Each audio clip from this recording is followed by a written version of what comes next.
All right, guys, we are back, and we're gonna do some Q&A now with you guys. Thanks for tweeting them in. If you guys have more questions, be sure to tweet them to @ChanManV, and we'll read them off. All right, first off, it looks like K-Birth. Have you ever thought about putting Value Town or Deck Wars out as a vodcast? I haven't considered it, but I don't know, now that you mention it, maybe I'll look into it too. Let's see, next one from Deidre. Would you say, wait, what would you say is the best current deck for laddering from rank 5 to legend? Trump, I'll let you take this one. Okay. There's currently three main classes out there. That Yeah. would be Warlock, Rogue, and Druid. Any of them, and then within those three, there are actually quite a few different decks. It's tough to say a best one, but the dust has kind of settled that I think you play any of those, and you could be considered to be playing the best deck. The key is just to not make any misplays with it, and that is sometimes difficult to do because you may not have enough experience to see the board state and see your hand Yeah. and know that doing a particular path is a misplay, or you may not know that like doing this particular play is extremely critical in the matchup, or you have to play around a certain card. So just play one of those, and that would probably be considered the best deck. And more importantly than that choice is just playing it well. No, that's well said. Tice, what do you think? I think the Druid is. I favor the Druid, maybe because I'm a Druid player, but I feel it's really strong in this meta now. It has some good. It has good matchups against aggro decks, better than the Warlock has, and I just favor it Druid a bit more. It's just the most consistent class on the ladder now at the moment, but Miracle Rogue and also maybe at the higher ranks Handlock is really good. If you with all the Miracle Rogues on the ladder and the Druids. But yeah, that are the best classes at that rank, I think.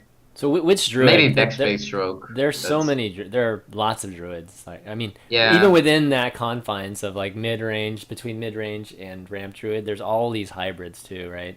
As well as token too. So which druid are you talking about in particular? I think the mid-range Druid.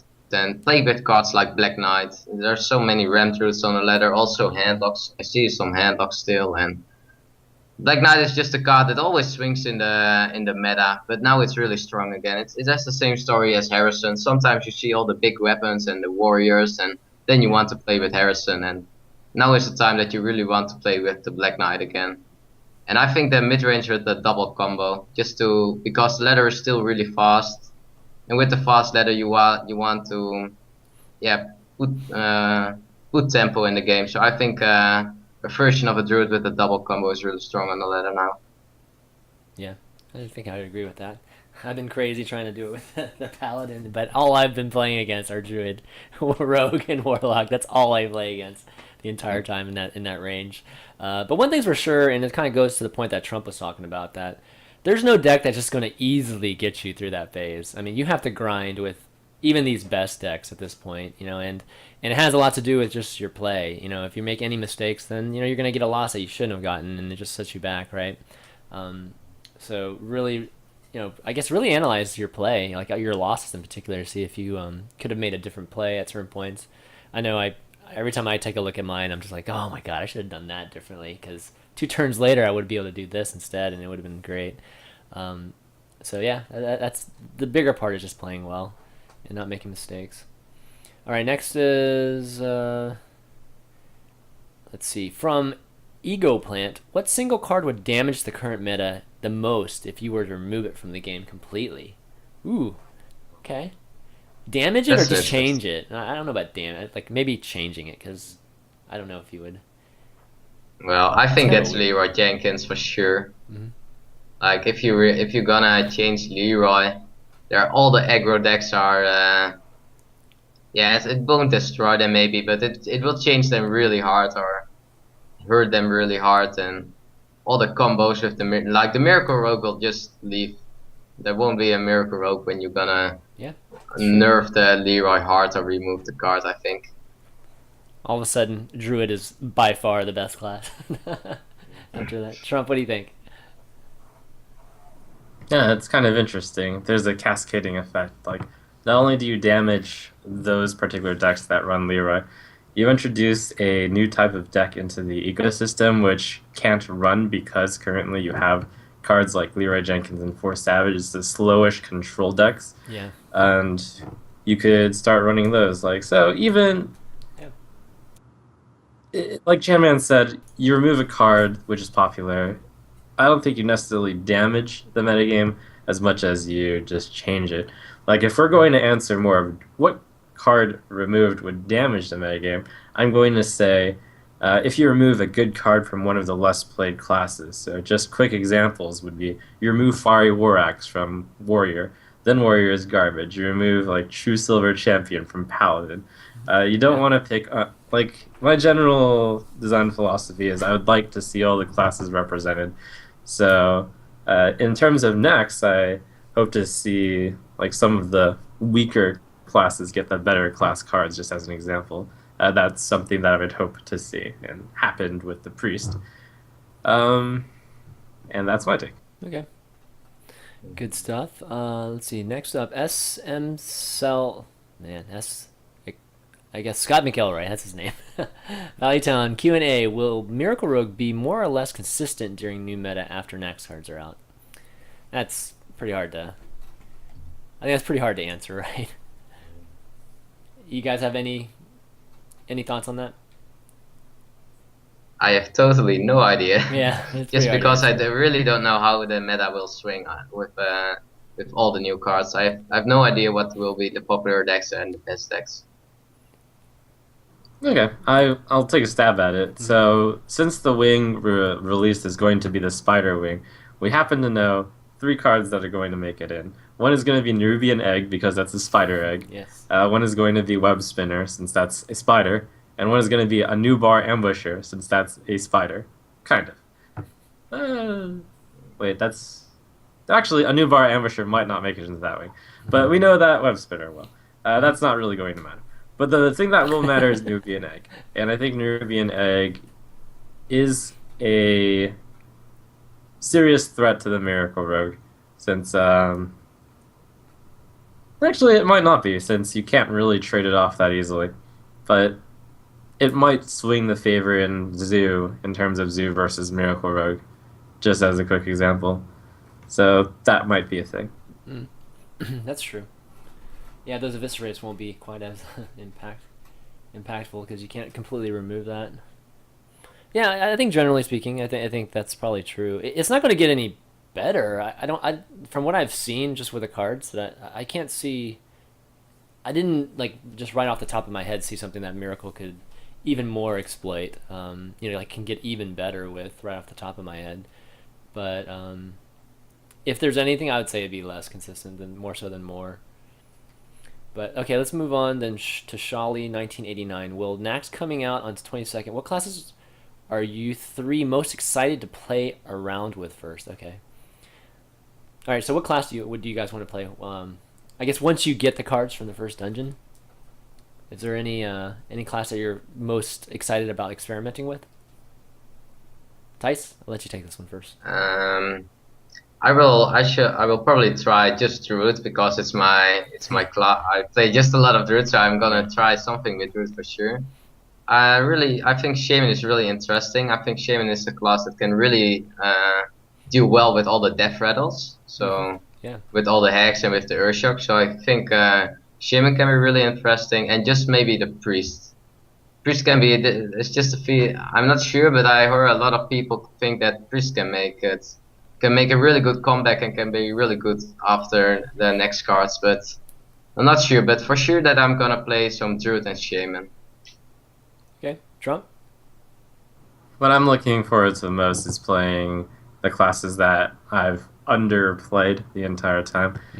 So, and just playing different deck types. It's likely going to change week by week, literally because there's going to be new cards released week by week. And I might lean towards more of the classes which have their class card released that particular week. Yeah. Now that I think about it, like Mixna, the second spider boss, Is that? Let's see.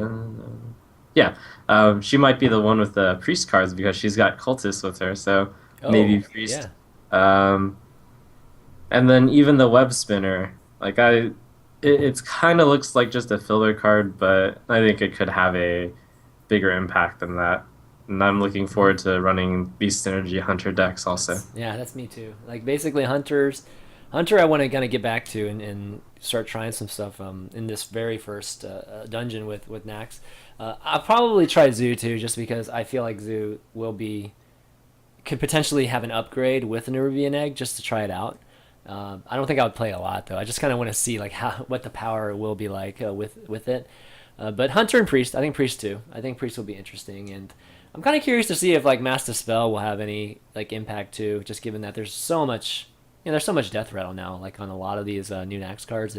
If Dispel will have more power than it has right now, so cool. Let's see next. Let's see. J. Lou Marion, do you think there is a Leroy nerf incoming, and if so, how would you implement it? I don't think so. I don't think there's. I don't think it's necessary right now. Do you guys think so, Thijs? I think they just gonna bring the cards out first, and after a month, or maybe after just 2 or 3 weeks, they will maybe remake some cards or make some changes because the new next cards will swing the whole meta, and maybe there are just other cards that will get really popular and just be way too strong. So I don't think they will nerf Leroy now at this moment, or even another card. Mm-hmm. But yeah, maybe they should nerf it. Like it's so strong in so many decks. I really like that if it will be one more mana or something like that. But just that it doesn't combo that hard. Okay, so one more mana, but still giving you the whelps. Yeah, the whelps are okay, I think. Or maybe just I had some really funny nerf like make a whelp with a 1/1 taunt, like something like that is really interesting. Just a 4 manas Leroy, but then the one of the whelp is a taunt, so the Leroy can't go face. You need to trigger the one of the. You Right. need to get rid of the 1/1 taunt first. But Wow. yeah, I don't Okay, know. that's interesting. Trump, what do you think? Do you think Leroy needs a nerf right now? If it needed a nerf, then this would not be the time to do it because the metagame will shift up for a while. And I believe I read somewhere about how they don't Blizzard intends to not make any changes immediately since there's understandably so since the meta is going to change drastically over week by week over the next month. Yeah. Okay.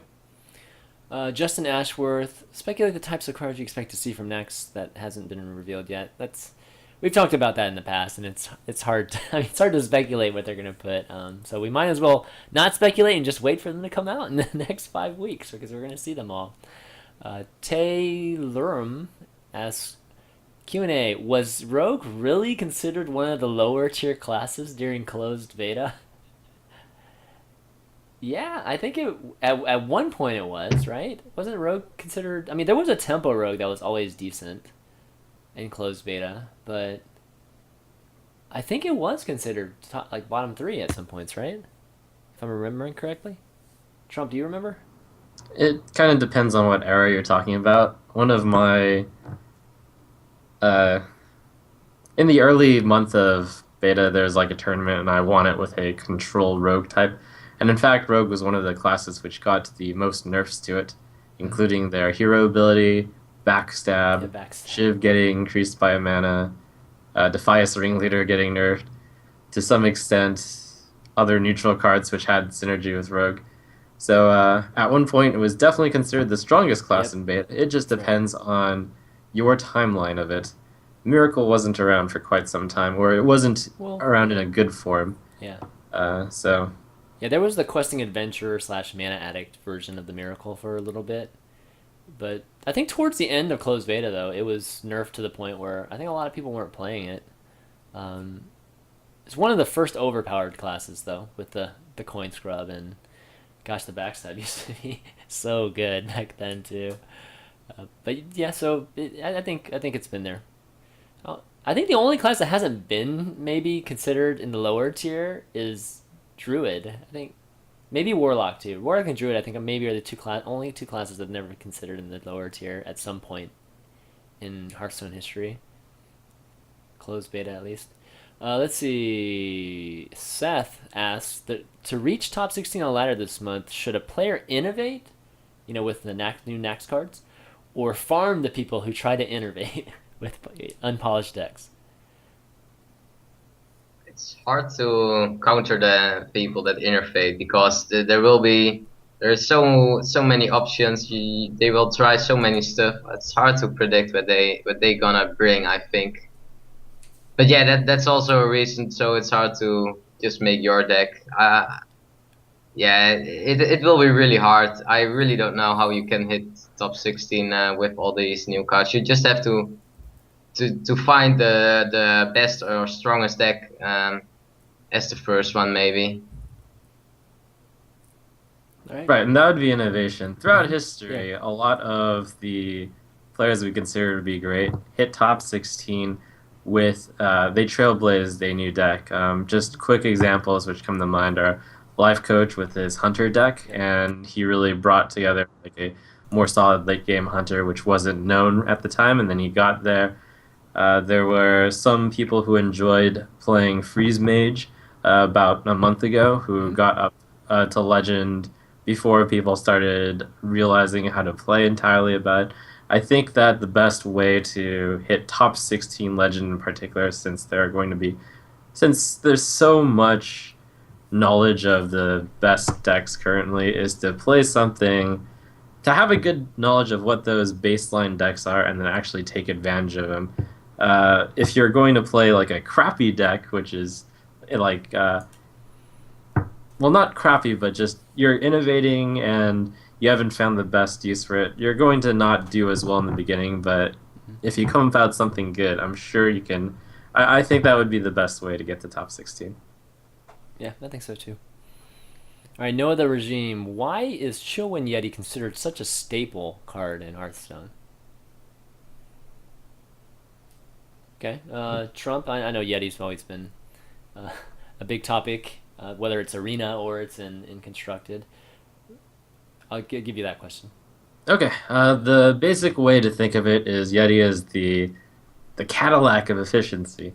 It's when you think about all the cards in the game which cost 4 mana, it's very difficult to come up with answers to a Yeti.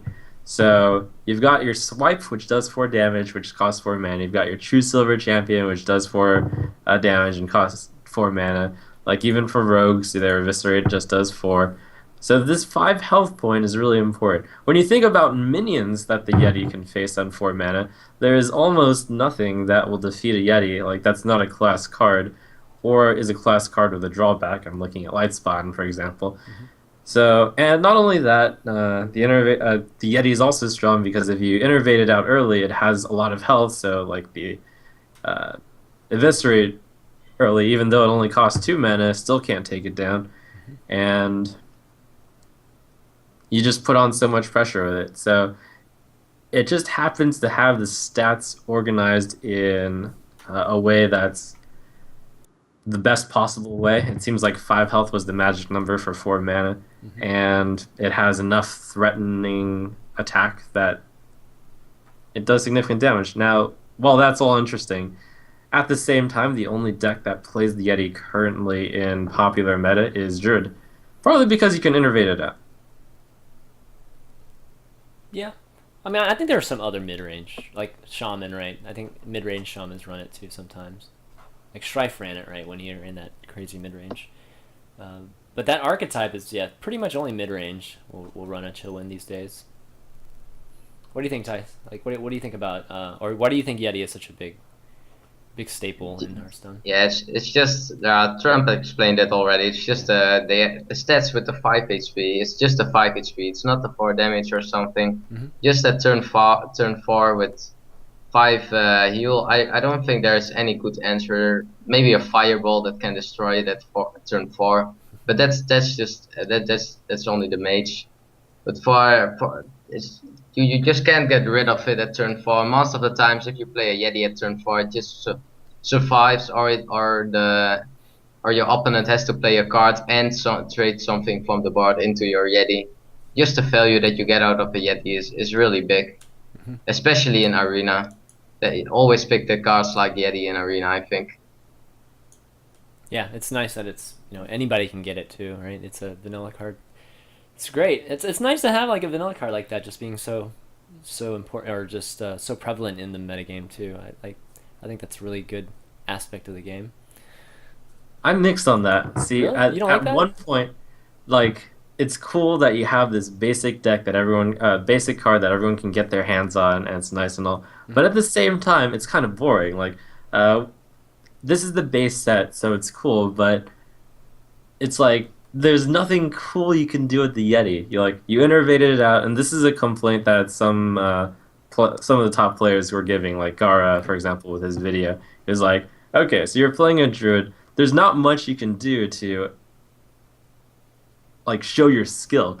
If you've got innervate and you've got Yeti, you innervate out the Yeti, and then you hit Oh, the I see what face you with mean. the Yeti, and then like sometimes when they've got a card that they have to play, then maybe you consider hitting the face with the Yeti, or you consider hitting their minion. But either way, you really win. So. In some way, it's good that in the opening set there is a good vanilla minion, Hmm. but then in the expansions, the key is going to be to create cards that are like the Yeti but more complex. Like Yeah, they lose an attack, but they have some ability, kind of like the Violate Teacher.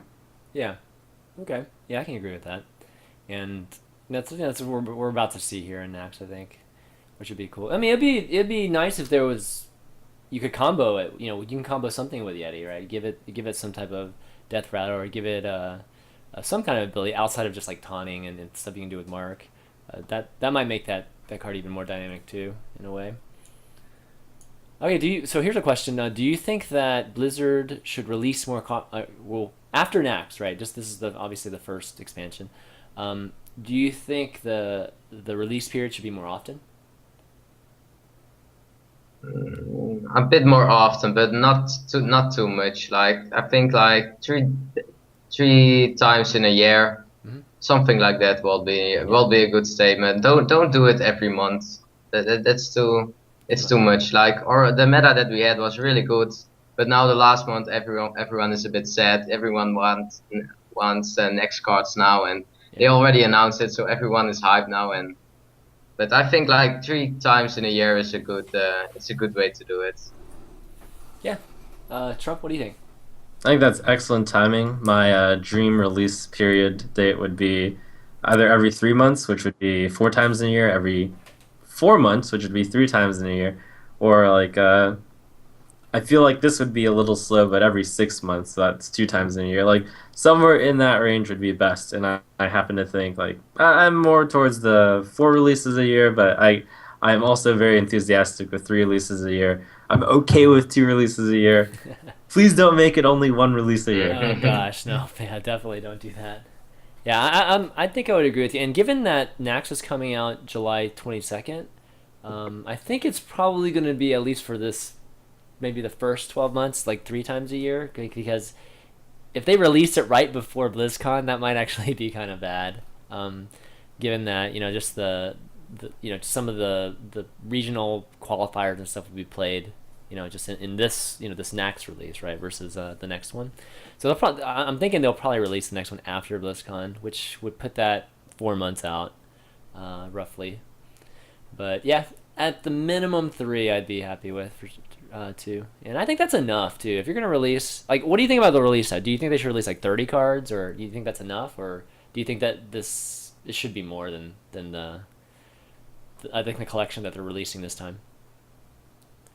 I think it's a nice number. 30 cards will already just swing the meta a lot. You can do it maybe to 50, but don't go. I think 30 are already more than enough. Okay, Trump, what do you think? 30 enough? I haven't given too much thought to it. I think 30 is a bit light. You get one class card each, and then you have the 21 neutrals. I feel like you could get higher, and then it's also one of those things that can vary. Like, you could have one major thing and then two smaller things. And the major thing would be something like oh my gosh, we released a new class like Death Knight or Monk, Yeah, yeah, which will happen someday. I'm almost certain of that. yeah, for sure. I mean, will be new classes. I mean, that seems to be the most logical thing. Okay, last question, or maybe two more questions. Sorry. Question from Monkey Pumpkin. Hello, my last name is Jenkins, and my partner is having a baby. Should we call it Leroy? Trump, what do you think? Should they call him Leroy Jenkins?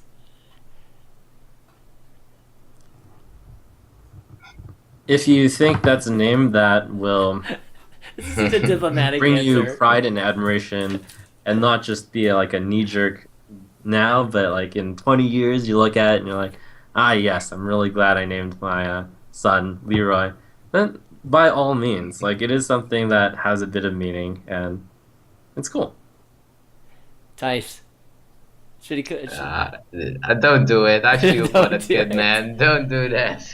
Every time on the when he goes to school, when he sees something on the street, he will get nightmares out of it.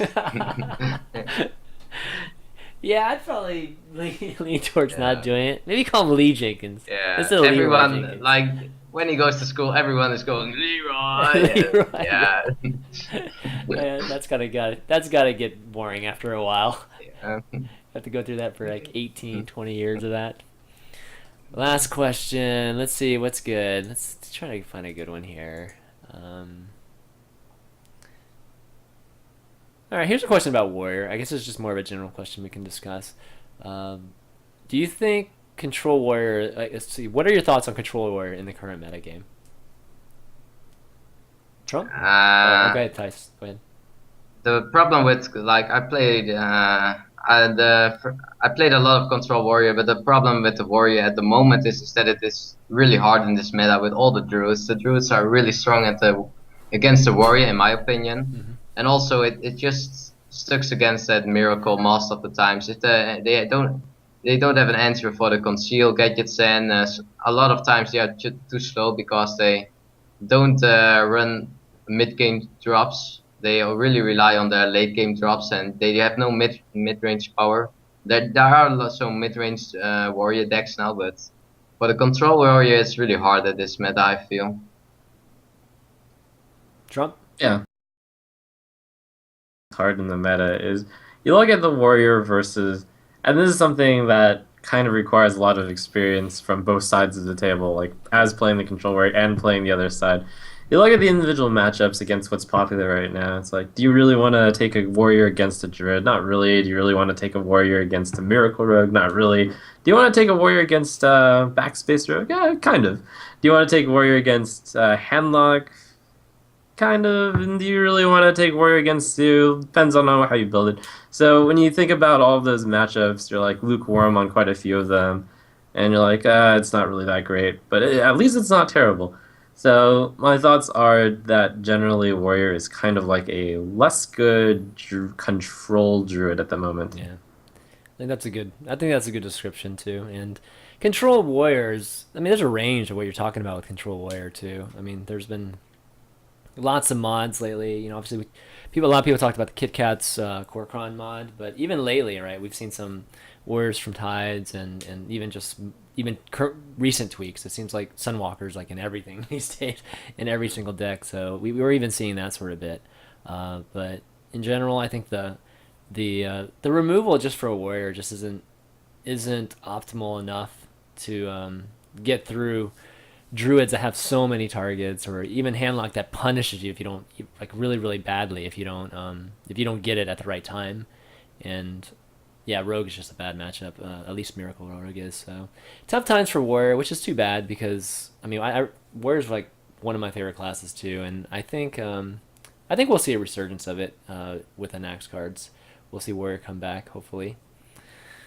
But all right, guys. Well, that's going to be it for your questions this week. Thanks for tweeting those questions. It's always really, it's always great to get a chance to have you guys interact with the show. And given we had so much time today, we kind of blew through the topics today, so we had a lot of time for questions from you guys. Let's go into shout outs. Let's wrap up the show. Thijs, you got any thank yous and shout outs? It's really great having you on, buddy, and getting your thoughts and everything. You being Yeah, such a top player. thanks that I could be in this show, and shout outs to my team, Meet Your Makers. Shout out to RDU that is still playing in the IEM. Yeah. Watch him out. He's gonna win the tournament. I have the feeling. And yeah, follow me on my Facebook and on my Twitter. It's just Thijs IS. And follow me on Twitch too. I'm started streaming. I streamed 4 days already the last week, and this week already 3 days too, for 4 or 5 hours. I really like streaming, and yeah, follow me and watch me out. Trump, shout outs, thank yous. Yep. Shout out to Team Solo Mid, Yeah, nice. and shout out to Reginald, who treated me to KFC, well, fried chicken of some sort, in the past. We were just talking about War and Control and how like we're trashing on it, and Kit Kat showed up in chat and said, "Oh, I'm top 30 legend," which goes to show you that ultimately there are classes, there are people who can take these classes, and like to some extent, it is mentality of the mob and groupthink, which is saying these classes are bad, but you know they're competitive. Kalento with the Paladin control. You've got Kit Kats with the Warrior control. You've got Amaz leading the way with Priest. Shout out to him. Shout out for him being so scary that people are banning Priest against him. That's pretty awesome. And shout out to my sponsors of Team Solo Mid, including Alienware, HyperX, and Logitech. That's not fair, man. Kit Kats has a relationship with the Brawl gods, okay, and Amaz has or some relationship with Ragnaros too. We can't all be we can't all be privy to that type of or whatever deals that they've got, because Kit Kats never loses Brawl. I mean, what's up with that? I mean, if I could never lose Brawl, then man, my Warrior would be awesome too. You need to play at least 2 brawls. He's still playing with 1, I think. true, He needs man. to run 2 brawls. He's not utilizing his advantage enough. But yeah, definitely Kit Kats, man. You should watch him play Warrior, guys. If you've never played him Warrior, if you've never watched him, because he ends up doing some amazing things with Warrior. But for me, shout outs just for you guys for doing the show with me today. It's always great fun doing this each and every week with you. And then Trump, obviously, my buddy, and doing this every week with me. And all the viewers for watching today. I know it's been a busy day with IEM coming up, and then just all this news now too. So thanks for tuning in today. The VODs will be up on youtube.com/ChanManV shortly after the show. And again, 2 events coming up. You can watch the semifinals for IEM later tonight, and then DreamHack Valencia is going to be starting, might be like right now actually, on the Spanish cast, and then it'll be Friday and Saturday too. So check that out. Other than that, just one thing. We're gonna probably post a little bit more. I'm gonna be doing a fireside chat here in South Florida. A fireside gathering, fireside gathering here in South Florida with Strelzik. We're gonna both be organizing that. We're gonna have a tournament too. Like the whole fireside gatherings are gonna have these tournaments now that can qualify for the Zotacs and stuff to qualify for the BlizzCon qualifiers. So. Come down. You want to play some Hearthstone? Want to win a local tournament? Come and check that out here in South Florida. We'll post it soon. I think Strelzik will be posting it soon, and you guys can find out some more information on that. But that's going to be it, guys, for Value Town. So for Thijs, Trump, and myself, ChanManV, we will see you next time. Peace.